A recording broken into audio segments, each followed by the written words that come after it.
पिया को मना मानत नाही रे, पिया को मना मानत नाही रे, पिया को मना मानत नाही रे, बिनती करते मैं तो हार गई रे, बिनती करते मैं तो हार गई रे, पिया को मनानत नाही रे.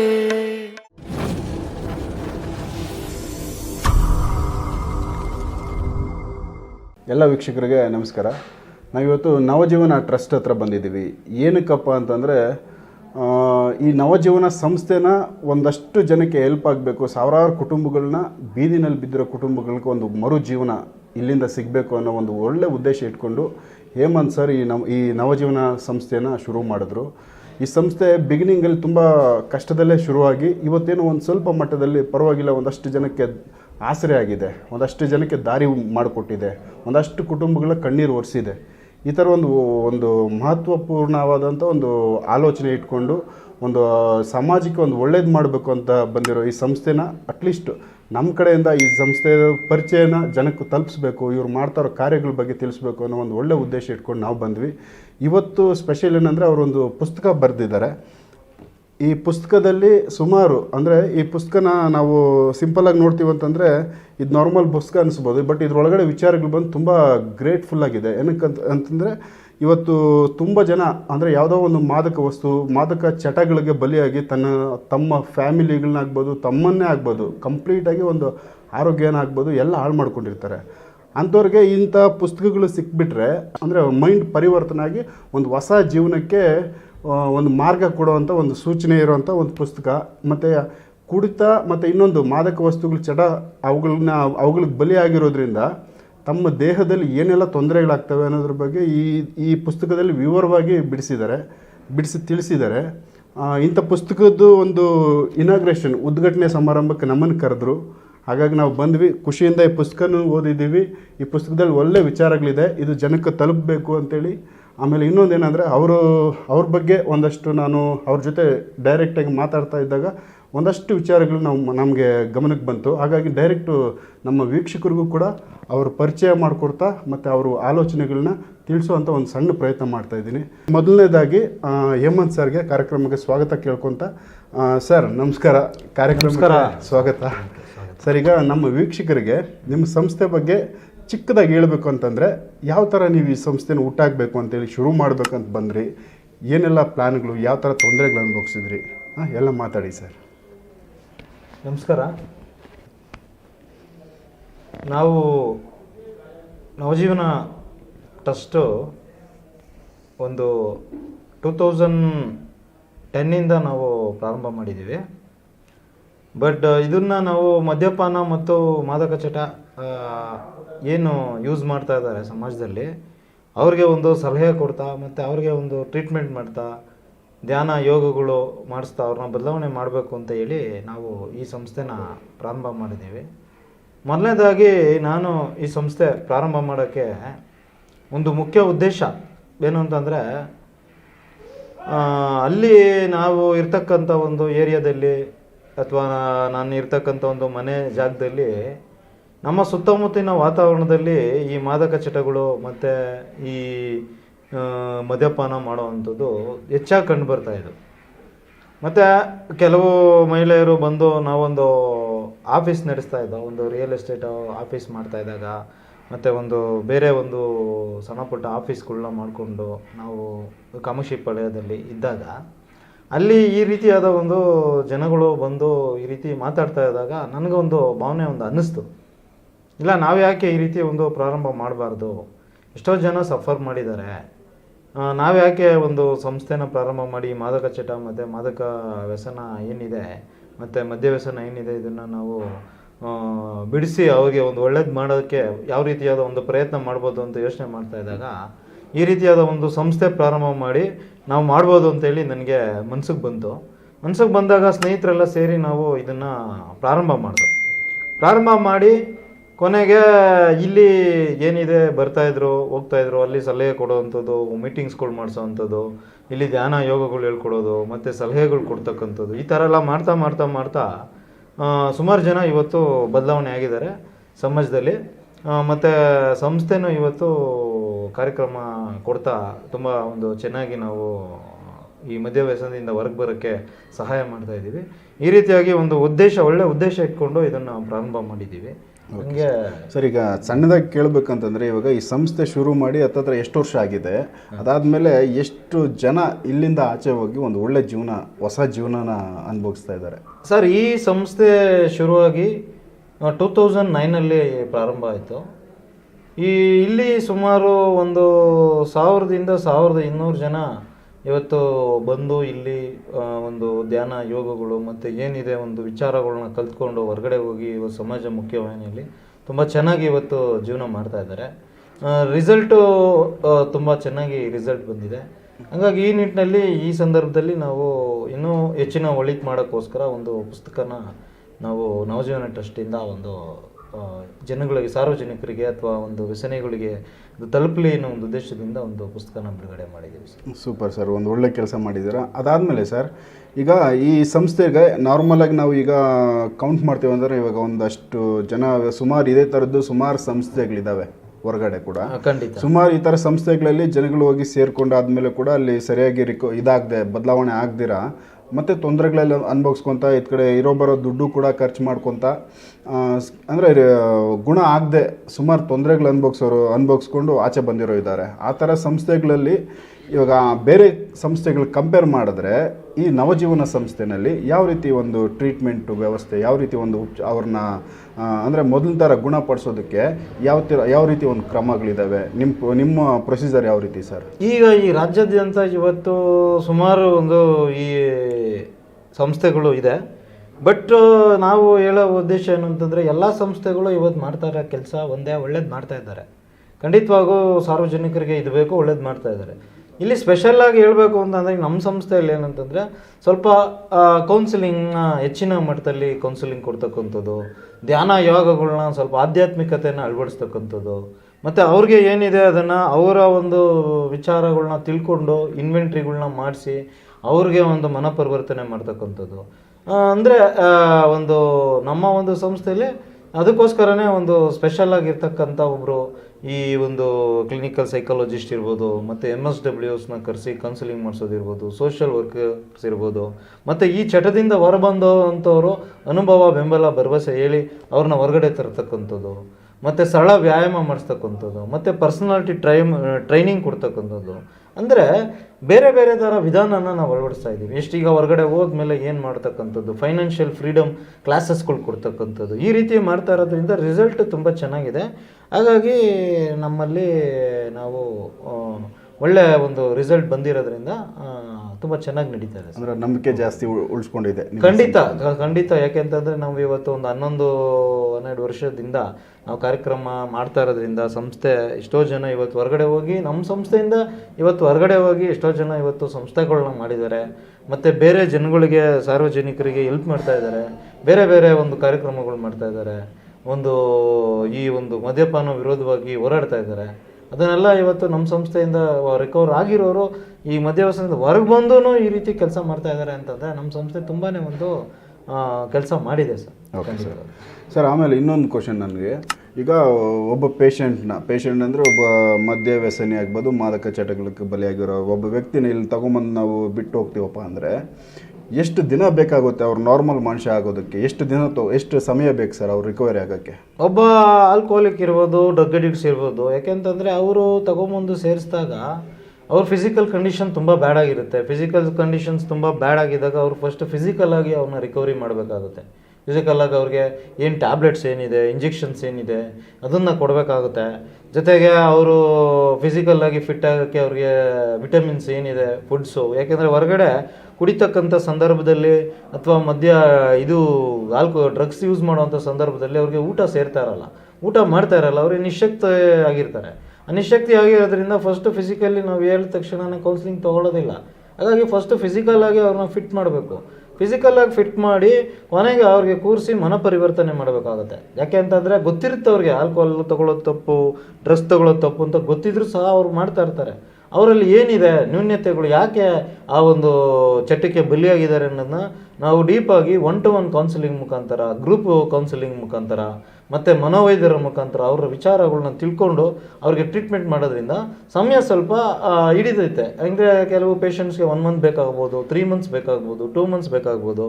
ಡಿಪೆಂಡ್ ಅಪಾನ್ ಅವ್ರು ಯಾವ ರೀತಿಯಾಗಿ ರಿಕವರಿ ಆಗ್ತಾ ಇದ್ದಾರೆ ಅನ್ನೋದ್ರ ಮೇಲೆ ಡಿಪೆಂಡ್ ಆಗುತ್ತೆ ಸರ್. ಇದು ಅಂದರೆ ಒಂದು ಮ್ಯಾಕ್ಸಿಮಮ್ ನಾವೇನಂತ 3 ಮಂತ್ಸ್ ಟ್ರೀಟ್ಮೆಂಟನ್ನು ನಾವು ಮೇಂಟೈನ್ ಮಾಡೋಕ್ಕೆ ಮಾಡ್ತೀವಿ. ಅಂದರೆ ಒಂದು ರೀತಿ ಹೇಳ್ಬೇಕಂದ್ರೆ ನೀವು ಮಾಡ್ತಾರೋ ಕೆಲಸ ನಿಮಗೆ ಸ್ಯಾಟಿಸ್ಫ್ಯಾಕ್ಷನ್ ಇದೆ, ಮತ್ತು ಸುಮಾರು ಫ್ಯಾಮಿಲಿಗಳಿಗೆ ಅದೊಂದು ಒಂದು ಭರವಸೆ. ಅಂದರೆ ಯಾರೋ ಒಬ್ಬ ಪೇಷಂಟ್ನ ಕರ್ಕೊಂಬಂದರೆ ಜಸ್ಟ್ ಜಲ್ದಿ ಅವ್ರನ್ನ ರೆಡಿ ಆಗಿಬಿಟ್ಟು ಅವ್ರು ನಾರ್ಮಲ್ ಮನುಷ್ಯ ಆಗ್ಬಿಟ್ರೆ ಸಾಕು ಅಂತೇಳಿ ತುಂಬ ಒಂದು ಆಸೆಗಳು ಇಟ್ಕೊಂಡು ಕರ್ಕೊಂಬಂದಾಗ ಅಟ್ಲೀಸ್ಟ್ ಇಷ್ಟು ಜಲ್ದಿಯಾಗಿ ಅವ್ರು ಕ್ಯೂರ್ ಆಗ್ತಾರೆ ಅಂದರೆ ಅವ್ರಿಗೆ ಒಂದು ಒಳ್ಳೆ ಇದಿದೆ. ಅಂದರೆ ಅವ್ರಿಗೂ ಕೂಡ ಒಂದು ಖುಷಿ ಕೊಡೋ ವಿಚಾರ ಇದು. ಆಮೇಲೆ ಸರ್, ಈಗ ನನಗನ್ಸಿದ್ದು ಇವಾಗ ಸುಮಾರು ಕಡೆ ಒಂದೊಂದು ಥರ ಫೀಸ್ಗಳು ಒಂದೊಂದು ಕಡೆ ಇರುತ್ತೆ. ಇವಾಗ ಇಲ್ಲಿ ನೀವು ಸೇರಿಸ್ಕೊಬೇಕಂದ್ರೆ ಯಾವ ರೀತಿ ಎಷ್ಟು ಫೀಸ್ ಕಟ್ಟಬೇಕಾಗುತ್ತೆ, ಯಾವ ಥರ ಅಲ್ಲಿ ಫೈನಾನ್ಷಿಯಲಿ ಬಂದಾಗ ಒಬ್ಬ ಮನುಷ್ಯನಿಗೆ ಎಷ್ಟು ಖರ್ಚು ಬರುತ್ತೆ ಸರ್ ಇಲ್ಲಿ? ಸರ್, ಈಗ ನಾವು ಇಲ್ಲೇ ಅವ್ರಿಗೆ ಊಟ ವಸತಿ ಕೊಡಬೇಕಾಗುತ್ತೆ, ಮತ್ತು ಅವರಿಗೆ ಇಲ್ಲೇ ನೋಡ್ಕೋಬೇಕಾಗುತ್ತೆ. ಅದರಲ್ಲಿ ಕೆಲವರಿಗೆ BP ಇರುತ್ತೆ, ಕೆಲವರಿಗೆ ಶುಗರ್ ಇರುತ್ತೆ, ಕೆಲವರಿಗೆ ಬೇರೆ ರೀತಿಯಾದ ಕಾಯಿಲೆಗಳಿರುತ್ತೆ, ಲಿವರ್ ಪ್ರಾಬ್ಲಮ್ಗಳಿರ್ತದೆ. ಯಾಕೆಂತಂದರೆ ಡಿಪೆಂಡ್ ಅಪಾನ್ ನಾವು ಒಬ್ಬ ಪೇಷಂಟ್ಗೆ ನಾವು ಯಾವ ರೀತಿ ಚಾರ್ಜಸ್ ಅನ್ನೋದು ಮೆಡಿಕಲ್ ಇದ್ರ ಮೇಲೆ ನಾವು ಇದು ಮಾಡ್ತೀವಿ. ಮತ್ತು ಯಾವ ರೀತಿಯಾದ ಒಂದು ಕಾಯಿಲೆಗಳು ಯಾವುದೂ ಇಲ್ಲ ಅಂತಂದರೆ, ಯಾಕೆಂದರೆ ಅವ್ರಿಗೆ 3 ಹೊತ್ತು ಊಟ ಕೊಡಬೇಕಾಗುತ್ತೆ. ಕೌನ್ಸಿಲಿಂಗ್, ಯಾಕೆಂದರೆ ಕೌನ್ಸಿಲಿಂಗ್ ಮಾಡೋರಿಗೆ ನಾವು ಪೇಮೆಂಟ್ ಕೊಡಬೇಕಾಗುತ್ತೆ. MSW ಅವ್ರಿಗೆ ಒಂದು ಪೇಮೆಂಟ್ ಕೊಡಬೇಕಾಗುತ್ತೆ. ಮೇಂಟೆನೆನ್ಸ್ ಇರುತ್ತೆ, ಫುಡ್ ಮೇಂಟೆನೆನ್ಸ್ ಇರುತ್ತೆ. ಇಲ್ಲಿ ಯಾವುದೇ ರೀತಿಯಾದ ಒಂದು ನಮಗೆ ಯಾವುದೇ ರೀತಿಯಾದ ಒಂದು ಗೌರ್ಮೆಂಟಿಂದಾಗಲಿ ಅಥವಾ ಸರ್ಕಾರದಿಂದ ಯಾವುದೇ ರೀತಿಯಾದ ಒಂದು ಹಣ ಬರೋದಿಲ್ಲ. ಇದು ನಾವೇನು ಮಾಡಬೇಕು, ಅವ್ರ ಹತ್ರನೇ ನಾವು ಕಲೆಕ್ಟ್ ಮಾಡಿ ಇದರಲ್ಲೇ ನಾವು ಮೇಂಟೈನ್ ಮಾಡಿ ಅವ್ರಿಗೆ ಒಂದು ಒಳ್ಳೇದು ಮಾಡಬೇಕಾಗುತ್ತೆ. ಹಾಗಾಗಿ ನಾವು ರೀಸನಬಲ್ ಆಗಿ ನಾವು ಪೇಮೆಂಟ್ ತೊಗೊಂಡು ನಾವು ಸಂಸ್ಥೆನ ಮಾಡ್ಕೊಂಡು ಹೋಗ್ತಾ ಇದ್ದೀವಿ. ಅಂದರೆ ತುಂಬ ಬರ್ಡನ್ನು ಆಗದೆ ಅಟ್ಲೀಸ್ಟ್ ಇಲ್ಲಿ ರಿಕವರಿಗೆ ಅಂದರೆ ಅಲ್ಲಿ ಏನು ಖರ್ಚಿಗೆ ಮೇಂಟೈನ್ ಆಗುವಷ್ಟು ನಾವು ನೋಡಿಕೊಂಡು ಅದನ್ನು ನಾವು ಮಾಡ್ತಾ ಹೋಗ್ತಾ ಇದ್ದೀವಿ. ಬಡವರು ಅಂತ ತೀರಾ ನಾವು ಅಮೌಂಟ್ ಇಲ್ಲ ಅಂತ ಬಂದವ್ರಿಗೂ ಸಹ ನಾವು ಒಂದು ಕ್ಯಾಂಪ್ ಥರ ಮಾಡುವಂಥದ್ದು, ಅವೇರ್ನೆಸ್ ಕ್ಯಾಂಪ್ ನಡೆಸುವಂಥದ್ದು, ಅವ್ರಿಗೆ ಬೇರೆ ಏನಾದ್ರೂ ಒಂದು ಮೀಟಿಂಗ್ಗಳಿಗೆ ಹೋಗಿ ಅಂತ ಸಜೆಸ್ಟ್ ಮಾಡ್ತಕ್ಕಂಥದ್ದು, ಅಥವಾ ನಾವು ಬಂದಾಗ ಸಪ್ರೇಟಾಗಿ ಅವ್ರಿಗೆ ಕೌನ್ಸಿಲಿಂಗ್ ಮಾಡಿ ತಿಳಿಸಿ ಒಂದು ಇದು ಮಾಡ್ತಕ್ಕಂಥದ್ದನ್ನು ನಾವು ಮಾಡಿದ್ದೀವಿ. ಫ್ರೀಯಾಗೂ ನಾವು ಕಾರ್ಯಕ್ರಮನ ಮಾಡಿದ್ದೀವಿ. ಜೊತೆಗೆ ಏನು ಒಂದು ಅವ್ರಿಗೆ ರಿಕವರ್ ಆಗೋಕ್ಕೆ ಅನುಕೂಲ ಮಾಡಿಕೊಡ್ತೀವಿ, ಅದಕ್ಕೆಲ್ಲ ನಾವು ಫ್ರೀಯಾಗಿ ಮಾರ್ಗದರ್ಶನಗಳನ್ನ ಕೊಟ್ಟಿದ್ದೀವಿ. ಈ ರೀತಿ ನಾವು ಮಾಡ್ತಾ ಬಂದಿದ್ದೀವಿ. ಓಕೆ ಸರ್, ಈಗ ಇಲ್ಲಿಂದ ಆಚೆ ಹೋದ್ಮೇಲೆ ಈ ಸಂಸ್ಥೆಯಲ್ಲಿ ಇವಾಗ ರಿಕವರಿ ಆಗಿ ಆಚೆ ಹೋದ್ಮೇಲೆ ಆ ಫ್ಯಾಮಿಲಿಗಳು, ಕುಟುಂಬದವರು ಯಾವ ರೀತಿ ಒಂದು ಸಂತೋಷನ ಆಗ್ಬೋದು, ಒಂದು ಅವರ ಅನುಭವಗಳನ್ನ ಯಾವ ರೀತಿ ಅವರು ನಿಮ್ಮ ಮುಂದೆ ತೋಡ್ಕೊಂಡಿದ್ದಾರೆ? ಖಂಡಿತ. ಯಾಕೆ ಅಂತಂದರೆ ಇವತ್ತು ಎಷ್ಟೋ ಜನ ಮದ್ಯವ್ಯಸನದಿಂದ ಅಥವಾ ಚಟಗಳಿಂದ ಬಲಿಯಾಗಿ ಕುಟುಂಬದಲ್ಲಿ ತುಂಬಾ ಒಂದು ಡ್ಯಾಮೇಜಸ್ ಮಾಡ್ಕೊಂಡಿರ್ತಾರೆ. ನಾವು ನೋಡಿರೋ ಪ್ರಕಾರ ಭಾಳ ಒಂದು ಹಿಂಸೆ ಅನುಭವಿಸಿರ್ತಾರೆ, ಭಾಳ ಒಂದು ಕಷ್ಟ ಅನುಭವಿಸಿರ್ತಾರೆ. ಆ ಥರ ಅವರು ಏನು ಅಂತಂದರೆ ಇಲ್ಲಿಂದ ಹೊರಗಡೆ ಹೋಗಿ ಬದಲಾವಣೆ ಆದಾಗ ಎಷ್ಟೋ ಜನ ನಮಗೆ ಬಂದು ಕೃತಜ್ಞತೆ ಸಲ್ಲಿಸಿದ್ದಾರೆ, ಸಂತೋಷಪಟ್ಟಿದ್ದಾರೆ. ಅದನ್ನು ನೋಡಿದಾಗ ನಮಗೂ ತುಂಬಾ ಒಂದು ಖುಷಿಯಾಗಿದೆ. ಭಾಳ ಒಂದು ನಮಗೆ ಒಂದು ಸ್ಯಾಟಿಸ್ಫ್ಯಾಕ್ಷನ್ ಸಿಕ್ಕಿದೆ ಅದರಿಂದ. ಎಷ್ಟೋ ಜನ ಇವತ್ತು ಕೆಲವರು ಫೋನ್ ಮಾಡ್ತಾರೆ, ಇಲ್ಲ ಸರ್ ಹೆಂಗೋ ನಿಮ್ಮ ಮಗ ಆಗಿರ್ಬೋದು, ನಮ್ಮ ಗಂಡನ ಸೇರಿಸಿರೋರು ಅಥವಾ ಮಗನ ಸೇರಿಸಿರೋರು ಫೋನ್ ಮಾಡಿ ತುಂಬ ಚೆನ್ನಾಗಿದ್ದಾರೆ, ಇವತ್ತು ನಿಮ್ಮ ಸಂಸ್ಥೆಯಿಂದ ನಮಗೆ ಒಳ್ಳೇದಾಯಿತು, ಇಲ್ಲಾಂತಂದರೆ ನಾವು ಯಾವ ಬೀದಿ ಪಾಲಾಗ್ಬಿಡ್ತಾಯಿದ್ದು ಅಂತೇಳಿ ಎಷ್ಟೋ ಜನ ಅವರ ಒಂದು ಶೇರಿಂಗ್ ಮಾಡಿದ್ದಾರೆ, ನಮಗೆ ಧನ್ಯವಾದ ತಿಳಿಸಿದ್ದಾರೆ, ಕೃತಜ್ಞತೆಗಳು ತಿಳಿಸಿದ್ದಾರೆ. ಹಾಗಾಗಿ ನಮಗೆ ಇದ್ರ ಬಗ್ಗೆ ಸ್ಯಾಟಿಸ್ಫ್ಯಾಕ್ಷನ್ ಇದೆ. ಅಂದ್ರೆ ಸಾಕು, ಅಷ್ಟೇ ಸಾಕಲ್ವ ಸರ್? ಮೇನ್ ಆಗಿ ಮನುಷ್ಯನ ತಾವು ಮಾಡೋ ಕೆಲಸಕ್ಕೆ ಸ್ಯಾಟಿಸ್ಫ್ಯಾಕ್ಷನ್ ಸಿಕ್ಬಿಡ್ತು ಅಂದರೆ ಅದು ಸಾರ್ಥಕ ಅಂತ ನಾವು ತಿಳ್ಕೊಬೋದು. ಆಮೇಲೆ ಸರ್, ಈಗ ಈ ಸಂಸ್ಥೆಗೆ ಎಲ್ಲೆಲ್ಲಿಂದ ಬರ್ತಾರೆ, ಯಾವ್ಯಾವ ಊರಿಂದ ಬರ್ತಾರೆ, ಎಷ್ಟು ದೂರದಿಂದ ಇಲ್ಲಿ ಬಂದು ಸೇರಿದ್ದಾರೆ? ಈಗ ನಮ್ಮ ನವಜೀವನ ಟ್ರಸ್ಟ್ಗೆ ನಮಗೆ ತಮಿಳ್ನಾಡಿಂದ ಬಂದಿದ್ದಾರೆ, ಆಂಧ್ರ ಪ್ರದೇಶದಿಂದ ಬಂದಿದ್ದಾರೆ, ಈ ಕಡೆ ಮಂಗಳೂರು ಕಡೆಯಿಂದ ಬಂದಿದ್ದಾರೆ, ಬೆಂಗಳೂರವರು ಸುಮಾರು ಜನ ಇದ್ದಾರೆ, ರೂರಲ್ಲು ಬಂದಿದ್ದಾರೆ. ನಾವು ಹಿಂಗೆ ಈ ಥರ ಆ ಥರ ಅಂತ ಏನು ನಾವು ಇಂಥವ್ರೆ ಅಂತ ನಾವು ರಿಸ್ಟ್ರಿಕ್ಷನ್ ಮಾಡಲ್ಲ. ನಾವು ಎಲ್ಲ ಕಡೆಯವ್ರನ್ನೂ ನಾವು ಅಡ್ಮಿಟ್ ಮಾಡ್ಕೋತೀವಿ. ಮುಖ್ಯವಾಗಿ ಅವರು ಆ ಚಟದಿಂದ ಹೊರಗೆ ಬರಬೇಕು ಅನ್ನೋದು ನಮ್ಮ ಉದ್ದೇಶ.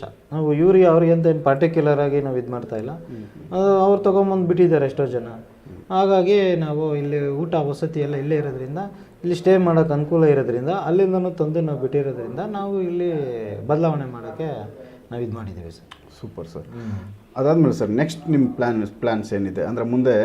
ಇವಾಗ ಇದು ಸಂಸ್ಥೆ ಇವಾಗ ಬೆಂಗಳೂರಲ್ಲಿದೆ, ಇದು ಬಿಟ್ಟು ಇನ್ನೇನಾದರೂ ಬೇರೆ ಕಡೆನೂ ಒಂದು ಮಾಡೋ ಪ್ಲಾನ್ ಇದ್ದಾವ? ಇನ್ನು ಯಾವ ರೀತಿ ನೀವು ಯೋಜನೆಗಳು ಹಾಕ್ಕೊಂಡಿದ್ದೀರಾ? ಖಂಡಿತ ಇದೆ ಸರ್. ಯಾಕೆಂತಂದರೆ ನನಗೆ ಸುಮಾರು ಯೋಜನೆಗಳು ನನ್ನಲ್ಲಿದೆ. ಯಾಕೆಂತಂದರೆ ಮುಖ್ಯವಾಗಿ ನಾನೊಂದು ಡಿಎಡಿಕ್ಷನ್ ಅಂದರೆ ಏನೊಂದು ಸಂಸ್ಥೆನ ಮಾಡಬೇಕು ಅಂತೇಳಿ ಫ್ರೀ ಆಫ್ ಕಾಸ್ಟಲ್ಲಿ ಒಂದು ಮಾಡಬೇಕು ಅಂತ ನನ್ನ ಮುಂದಿನ ಒಂದು ಉದ್ದೇಶ ಇದೆ, ಬಡ ಜನತೆಗೋಸ್ಕರ.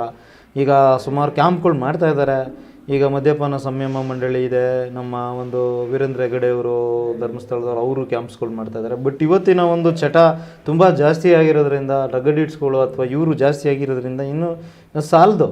ಹಾಗಾಗಿ ಎಷ್ಟೋ ಜನ ಕೆಲವ್ರಿಗೆ ಬಡವ್ರಿಗೆ ಅವ್ರಿಗೆ ಪೇಮೆಂಟ್ ಅವ್ರು ಕುಡಿದು ಎಲ್ಲ ಕಳೆದಿರ್ತಾರೆ. ಅವ್ರು ತಂದು ದುಡ್ಡು ಕಟ್ಟಿ ಅವರು ಸೇರಿಸುವಂಥ ಒಂದು ಕೆಪಾಸಿಟಿ ಅಂತ ಅವ್ರಿಗೋಸ್ಕರ ಒಂದು ಫ್ರೀ ಆಗಿ ಇರ್ತಕ್ಕಂಥ ಒಂದು ಸಂಸ್ಥೆನ ಸ್ಥಾಪನೆ ಮಾಡಬೇಕು ಅಂತೇಳಿ ನನ್ನ ಭಾಳ ದಿನದಿಂದ ಒಂದು ಕನಸಿದೆ. ಅದೇ ರೀತಿ ಈ ರೀತಿ ಬೇರೆ ಬೇರೆ ಒಂದು ಇದರಲ್ಲೂ ಅಂದರೆ ಬೇರೆ ಏರಿಯಾ, ಈಗ ಫಾರ್ ಎಕ್ಸಾಂಪಲ್ ನಾವು ಇವಾಗ ಬೆಂಗಳೂರಲ್ಲಿ ಮಾಡ್ತಾಯಿದ್ದೀವಿ, ಮಂಡ್ಯ ಕಡೆ ಮತ್ತು ಮೈಸೂರು ಈ ಕಡೆ ಮಂಗಳೂರು ಕಡೆ ಎಲ್ಲ ಮಾಡಬೇಕು ಅಂತ ಪ್ಲ್ಯಾನ್ಸ್ ಇದೆ. ಮುಖ್ಯವಾಗಿ ನಾನು ಫ್ರೀ ಡಿರೆಕ್ಷನ್, ಯಾಕೆಂತಂದರೆ ನಮ್ಮ ನವಜೀವನ ಟ್ರಸ್ಟ್ಗೆ ಇವತ್ತು ಏನಿದೆ ಒಂದು ನಮಗೂ ಒಂದು ಫಂಡನ್ನು ನಾವು ಇವತ್ತು ಕಲೆಕ್ಷನ್ ಮಾಡ್ತಾಯಿದ್ದೀವಿ. ಬಟ್ ಯಾರಾದರೂ ನಮಗೆ ಒಂದು ದಾನಿಗಳು ಮುಂದೆ ಬಂದು ಬೇರೆ ಅಂದರೆ ನಾವು ಟ್ರಸ್ಟಿಂದ ಬರೀ ಇದೊಂದೇ ಕಾರ್ಯ ಮಾಡ್ತಾಯಿಲ್ಲ. ಈಗ ಒಂದು ದೇವಸ್ಥಾನ ಕಟ್ಟೋದಿರ್ಬೋದು ಅಥವಾ ಒಂದು ಬೇರೆ ಆ್ಯಕ್ಟಿವಿಟೀಸ್ಗಳು ಏನಿದೆ ಸಮಾಜಕ್ಕೆ ಬೇಕಾಗ್ತಕ್ಕಂಥದ್ದು ಅದನ್ನೆಲ್ಲ ಮಾಡ್ತಕ್ಕಂಥದ್ದನ್ನು ನಾವು ಮಾಡ್ತಾ ಬರ್ತಾಯಿದ್ದೀವಿ. ಸ್ವಯಂ ಇಲ್ಲಿ ಕಾರ್ಯಕರ್ತರಿದ್ದಾರೆ, ಕೆಲವರು ಒಂದು 7-8 ಜನ ಹೆಲ್ಪ್ ಮಾಡ್ತಾರೆ. ನಾವೇನು ನಮಗೆ ಏನು ದುಡ್ಡು ಬೇಡ, ನಾವೇನಾದರೂ ವೀಕೆಂಡ್ಸಲ್ಲಿ ಬರ್ತೀವಿ, ಒಂದು ಹೆಲ್ಪ್ ಮಾಡೋಣ, ಸಮಾಜಕ್ಕೆ ಏನಾದರೂ ಒಂದು ಸಹಾಯ ಮಾಡೋಣ, ನಮಗೂ ಒಂದು ಆತ್ಮಸಂತೋಷ ಸಿಗುತ್ತೆ ಅಂತ ಈ ನಿಟ್ಟಿನಲ್ಲಿ ನಮಗೆ ಸುಮಾರು ಯೋಜನೆಗಳಿದೆ. ಹಂಗಾಗಿ ಅದಕ್ಕೆ ಇವತ್ತು ಫಂಡ್ದು ತುಂಬ ಅವಶ್ಯಕತೆ ಇದೆ. ಅದಕ್ಕೆ ನಾವು ಪ್ರಯತ್ನ ಮಾಡ್ತಾಯಿದ್ದೀವಿ. ನಮ್ಮ ಕೈಯಲ್ಲಾಗಿ ವೈಯಕ್ತಿಕವಾಗಿ ನಮ್ಮ ಕೈಯಲ್ಲಿ ಏನು ಸಾಧ್ಯ ಆಗುತ್ತೋ ಅದನ್ನು ಹಾಕಿ ನಾನು ಏನು ಮಾಡ್ತಾಯಿದ್ದೀನಿ, ಇವತ್ತು ಕೆಲವು ಒಂದು ಸಮಾಜ ಸೇವೆಗಳನ್ನ ಮಾಡ್ತಾಯಿದ್ದೀನಿ. ಇವತ್ತೊಂದು ಪುಸ್ತಕ ನಾವು ಇದನ್ನು ಬಿಡುಗಡೆ ಮಾಡಿದೋ ನಮ್ಗೆ ಯಾವುದೇ ರೀತಿಯಾದ ನಾವು ಫಂಡ್ ಕಲೆಕ್ಷನ್ ಮಾಡಲಿಲ್ಲ, ಅದು ಎಲ್ಲರಿಗೂ ಒಳ್ಳೇದಾಗಲಿ ಅಂತ ಇವತ್ತು ಫ್ರೀಯಾಗಿ ಕೊಡ್ತಾಯಿದ್ದೀವಿ. ಯಾಕೆಂತಂದರೆ ಇವತ್ತು ನನಗೆ ಇದು 10-15 ಸಾವಿರ ರೂಪಾಯಿ ಖರ್ಚು ಬಿತ್ತು. ನನಗೆ ಒಂದು 500 ಬುಕ್ಕಿಗೆ 10-15 ಸಾವಿರ ರೂಪಾಯಿ ಖರ್ಚು ಬಿತ್ತು. ಆದರೂ ಇದನ್ನು ನಾನೇನು ಮಾಡ್ತಾಯಿದ್ದೀನಿ, ಇವತ್ತು ಫ್ರೀಯಾಗಿ ಕೊಡ್ತಾಯಿದ್ದೀನಿ.